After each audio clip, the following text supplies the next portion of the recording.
Greetings, cyberdogs and citizens of the interbubs. This is Rendog coming at ya in another Minecraft episode from the HermitCraft server. We're kicking things off today, my friends, from the foundations of our iron farm on GIGACORP Island, where today we're going to do our absolute best to make some progress out here because, let's be honest, we've been slightly distracted by other things over the last couple of weeks. I don't know, TCG, boat races, pretty cool things. But you know what's also cool? Iron farms. And we're going to make some serious progress on this industrial project today, come hell or high freaking water. Let me tell you, my dudes. First things first though, we need to make some adjustments to our project walls here, guys, because believe it or not, we've actually been achieving stuff despite the distractions. A couple of weeks ago, we finished the Gigalogs office for Corrales, which means that project is now done and dusted and is now replaced by the boat race project with Etho. And speaking of the boat race, we've been making some great progress on laying down track for the course over the last few weeks. I've been doing most of that work on stream though, so make sure to come and check us out on Twitch so you don't miss out on that action.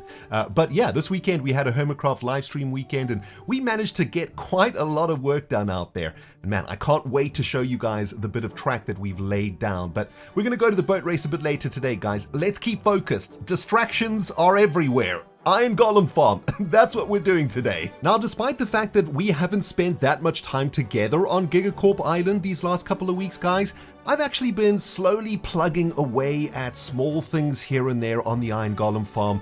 And last week, I did manage to spend an evening building the very first part of the farm, which is going to be the item collection area for all of the iron ingots and the poppies that the golems are going to be dropping out of the farm. It's a pretty simple design, and there's a couple of impulse filters in there that will sort out the iron ingots from the poppies, and there's also a clever little mechanism to turn the poppies into bone meal within the structure of this thing. It's a great and compact design that has come out of the GigaLabs Redstone laboratory, so big shout out to Netstalker for this fantastic bit of redstone in here. It is amazing. Now, once we get some golems flushing through this system, guys, I'll show you how all of that awesome redstone works down there. We really do need the farm up and running before I can show you how it's all functioning. It's kind of a chicken and egg situation. So next up, let's work on the mechanism that is actually going to destroy the golems so that we can get the ingots out of them. And that's going to be a rather large lava blade sitting over a flowing water source. It's pretty much your bog standard golem lava blade killing machine, guys, but before we can actually get it built,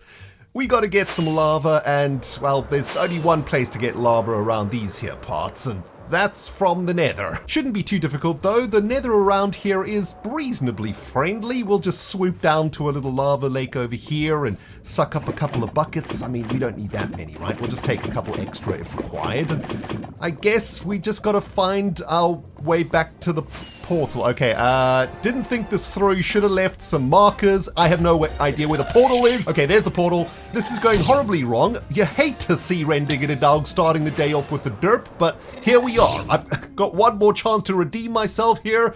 We just got to fly into the single height hole, and we nailed it because we're professional.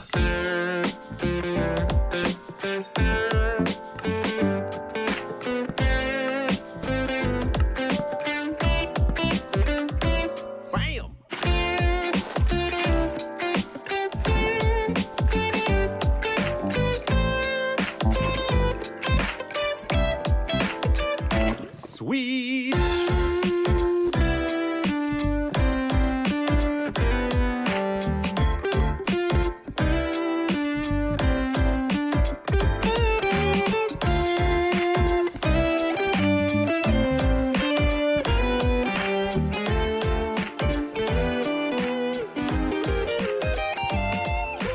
It's the next day in real life, cyber digging and dogs, and I'm pretty pleased with the progress that we've been making on the iron farm this week. You know, it's one of those projects that you think is going to be pretty straightforward to do, but when you actually get stuck into it, there is quite a lot of intricate work that needs to be done. However, the good news is we have done a lot of the more complicated redstone so far. We've done the sorting mechanism underneath here, and I have just finished installing one of the first modules into the iron farm, and I thought we'd take a few minutes now to discuss exactly how this thing works for those of you guys who are interested.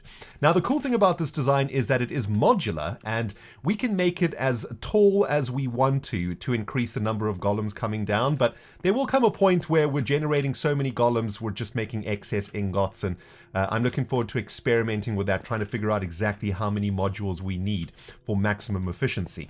But let's quickly talk about the redstone, because it's very, very interesting. So basically, this iron golem farm is made up of these platforms that are set up in a sort of cross like this, and at the end of each platform is a little pod. Now, this pod is going to be the home for eternity of 3 villagers. They're going to be stuck in that pod, and there is going to be a piston over here that every now and then is going to be popping a zombie up into the vision of the villagers.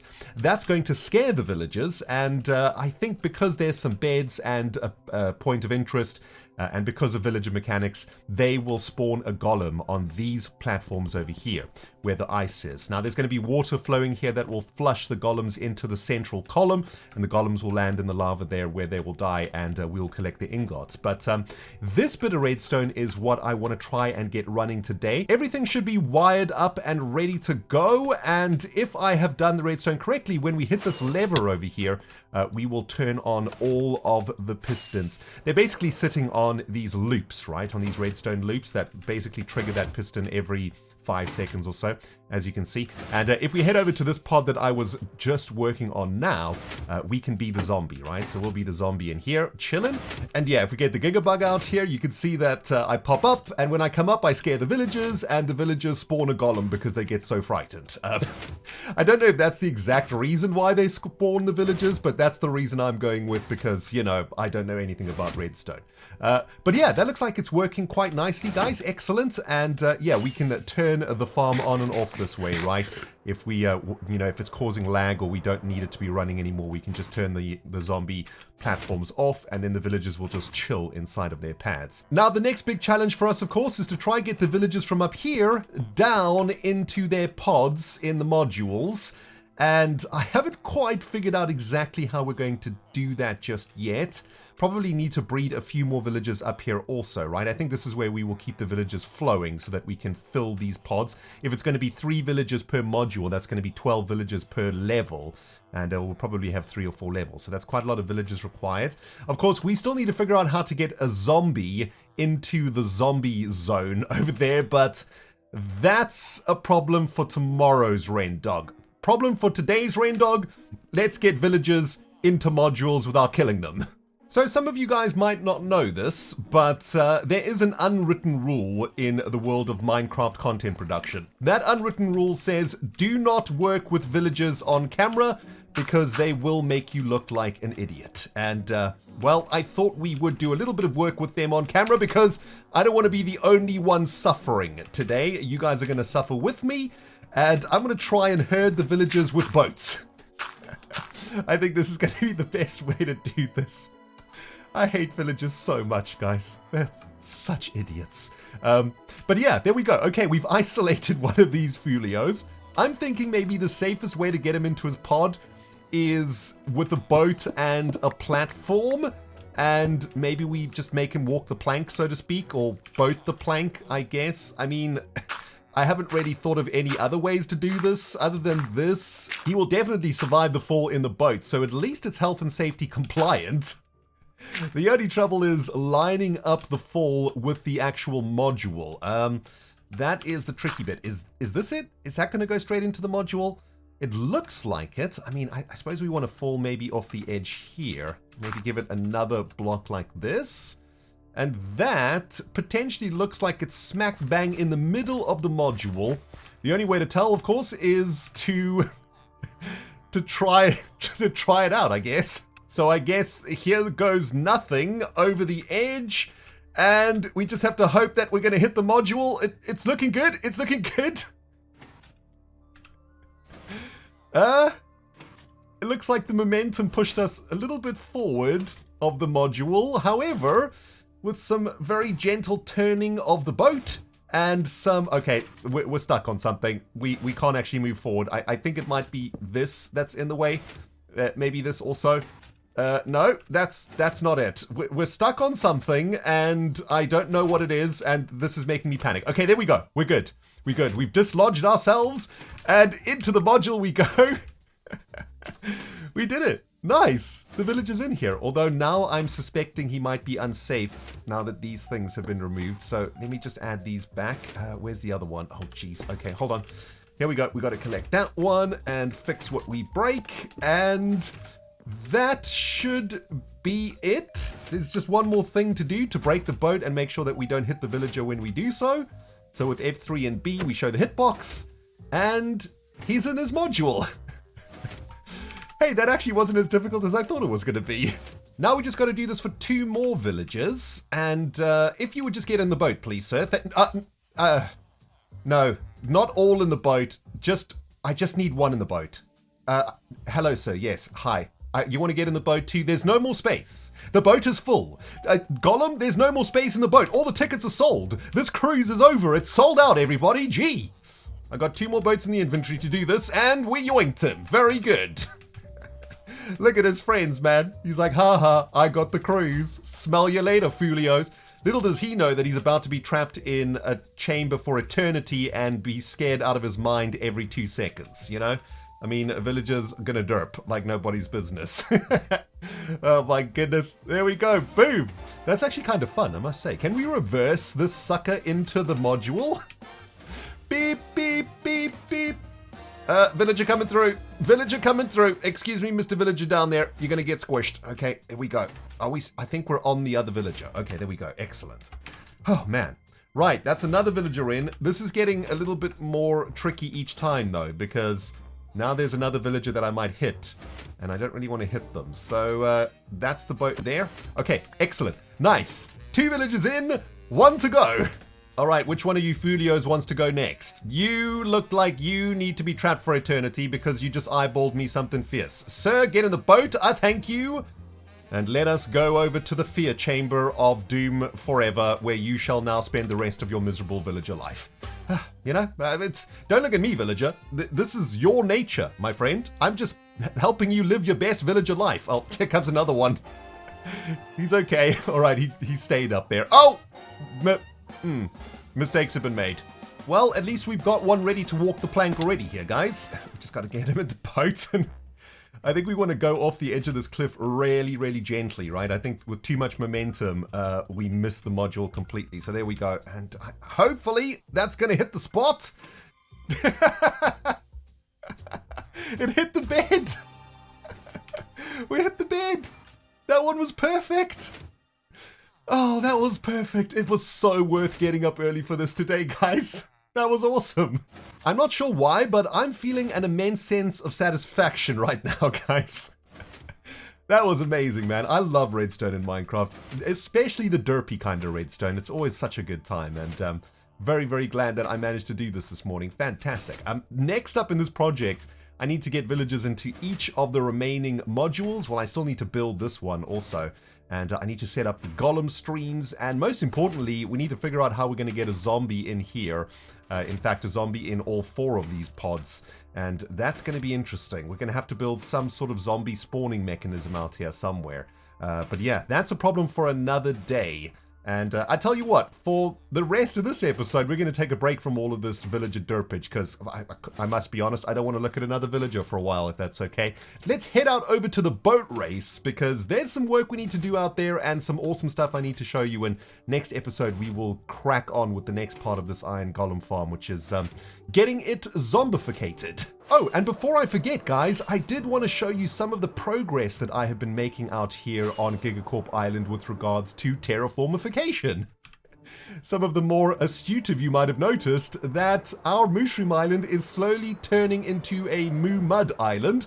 And this is something that we spoke about a couple of episodes ago, right? Harvesting a bunch of mud from the mangrove swamp nearby and turning our Mushroom Island into a new biome, an industrial biome, I suppose.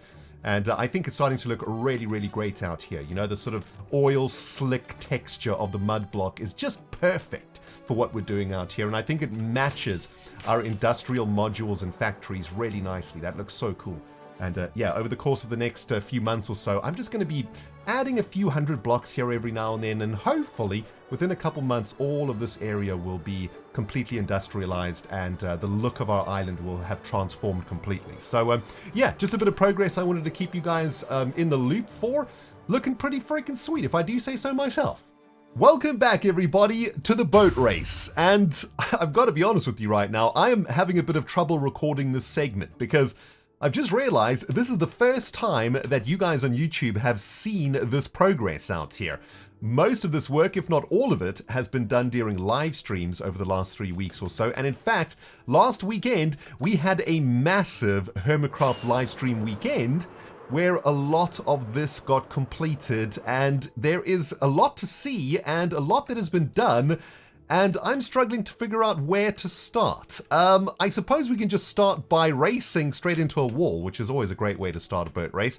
But yeah, maybe I can just show you some of the stuff that has happened out here, and maybe next episode or in a couple of episodes time we can dedicate some time to this project. You know, it's going to be a massive one, which means that I do need to spend quite a lot of time on this off camera if we're going to actually finish the thing. Okay, you know what? I think the best way for me to show you guys the progress I've made out here is to try and actually race around the first segment that we've created here.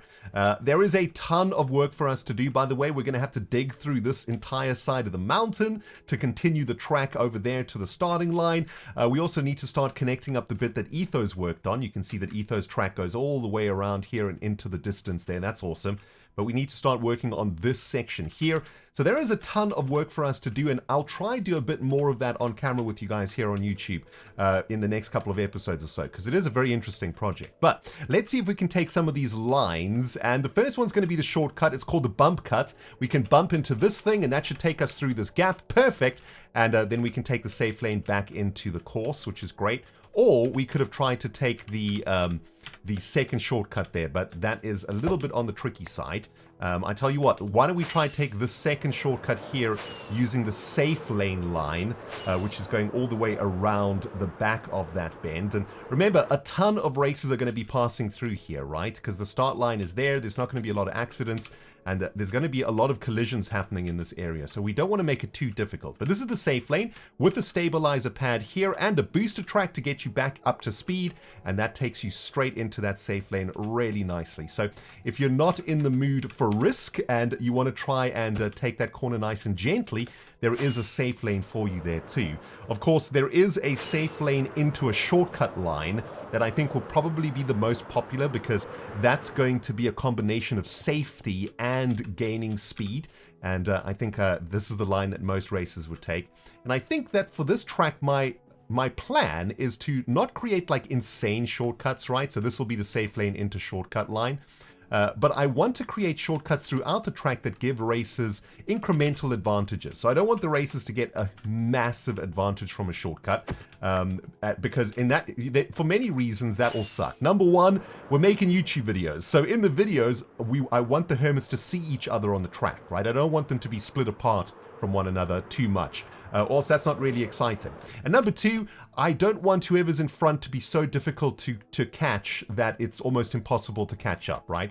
We want there to be ways for whoever's in front to be punished at times, so that there's catch-up mechanics for those in the back.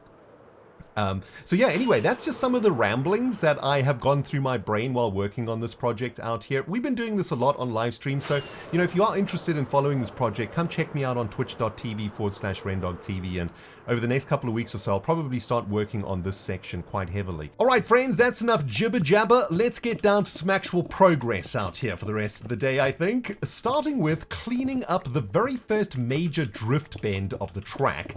This bend, of course, comes from the starting location and zooms all the way in front of the pavilion. So the pavilion is going to have a fantastic view of this section of the course, which is why I want there to be very few collisions and accidents. You know, if there's 8 hermits racing out here, I want them to all hit this bend with joy and gusto and drift around here thinking they're playing Need for Speed. And, well, when they get to the first chicane, that's when accidents and so on will happen. So, yeah, I'm just going to clean this entire drift section up and then we can test it out a bit. Unfortunately, we got to get rid of Etho and I's campsite over here, but you got to smash up some eggs to make some omelets or something, right? I think that's a saying of some kind.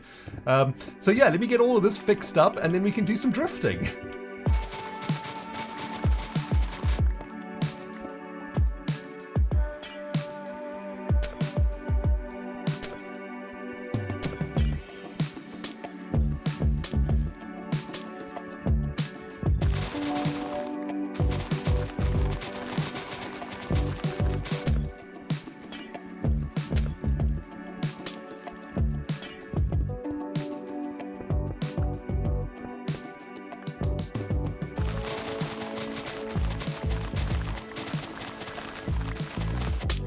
Oh, we be cooking with gas out here today, my friends. We're making some progress here on the first major drift corner of the track. Just waiting for the water to freeze over, though, on the sections that I've fixed over here.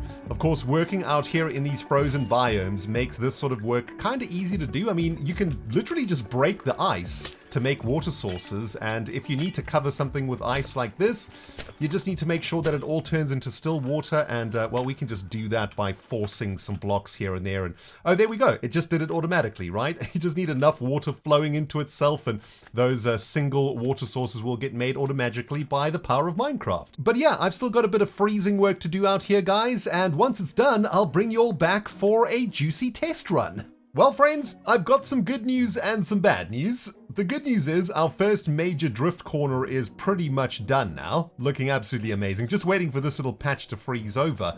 The bad news is I think the scope of this project just got much bigger. I was just finishing off this little section of the track, and it looks like we are going to be going straight into the side of this mountain. We're probably going to have to excavate this entire section here and have some sort of concrete overhang or something.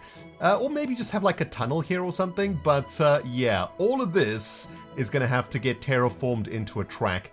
And the reason for that is because I want this section of the track to be really wide for both the incoming and outgoing traffic, right? If we have a look over here, this is where we're going to be starting the race, in this position here. And this is way too small of a track for the start of a race. You know, if you think about a Grand Prix or something, the starting sections of the race are always like really wide and really thick so that the races don't bump into each other. So yeah, there's going to have to be a bunch of terraforming done here, and probably just going to have to remove this entire section here and turn it into track. But you know what? I'm down for it, man. That's going to be a super fun thing to do. But I tell you what, we're running out of time for today's episode. Still waiting for this to freeze over, but it should be good enough for us to give a couple of test runs here now on the track. And I think I've got some boats over here. Pretty much moved all of the junk out of the track and into another junk area there. So that's cool. That's a problem for another day. But for now, I kind of want to zoom around this thing and see what it feels like. We're just going to have to dodge a couple of water patches here, I think. But we should be hitting this area at full speed. If all goes to plan, right? So once we're hitting the corner, we should be at absolute maximum speed, which means we can do a nice little drift around here.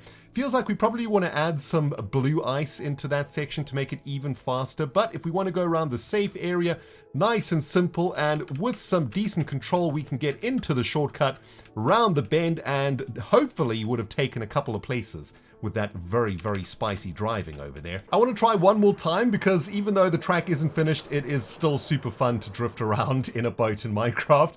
This time around, I want to try go into the bump shortcut and then from the bump shortcut into the other shortcut. So we're going to be going shortcut into shortcut, which should theoretically be the most difficult part of this section. So we're going to go into the bump shortcut, take the bump, hit the stabilizer, and miss the second shortcut. Right, let's try that one more time. Shortcut into shortcut. And hopefully we can nail it this time. Pretty hard to do this while recording, to be honest. My brain can generally do one thing badly at a time. So doing two things while at a time is pretty much impossible for me, but here we go. Okay, there we go. Oh, that was so close. That was so close. Okay, I gotta try it again. Hold on. We gotta get this right today before we say goodbye. This is an imperative for this episode. All right, my fellow speedy racers, this is the one. I can feel it. Let's hit the corner at full speed, and we're gonna be aiming straight for the bump, right into the middle of this bad boy. Bump into the shortcut, try and slow down, and boom, into the second shortcut like an absolute champion. And that, my friends, is how you boat race. Oh, you love to see it. Straight into some drift snow. So, yeah, professional. We nailed it though. That was really satisfying too. And you know, when there's a bunch of racers doing this, it's going to be very, very satisfying for you guys to watch us trying to get into these little shortcuts and whatnot, right? There's some serious Mario Kart action vibes going on here. And well, I have a lot of work to do on this particular corner. I still need to fix all of the barriers and build the barriers all the way out into the next segment. So we're going to be very busy on stream this week, I think, guys. But for today, I'm very happy that we've cleaned up the major drift area here. And very pleased with this. Hopefully next episode we can start doing some more work here on the boat race. And specifically start working on the pavilion, on the loft build that we spoke about last episode too. Very excited to get that build up and running here. But guys, that's going to do it for today. I still have a lot of editing to do. I'm a little bit behind on videos at the moment, so I better get into the editing suite so that I can get you guys some beautiful, beautiful videos this week. Thank you very much for watching, friends. If you did enjoy the episode, you know what to do. You smackety, smackety, smack that like button, my friends. We'll smell you all in the next episode.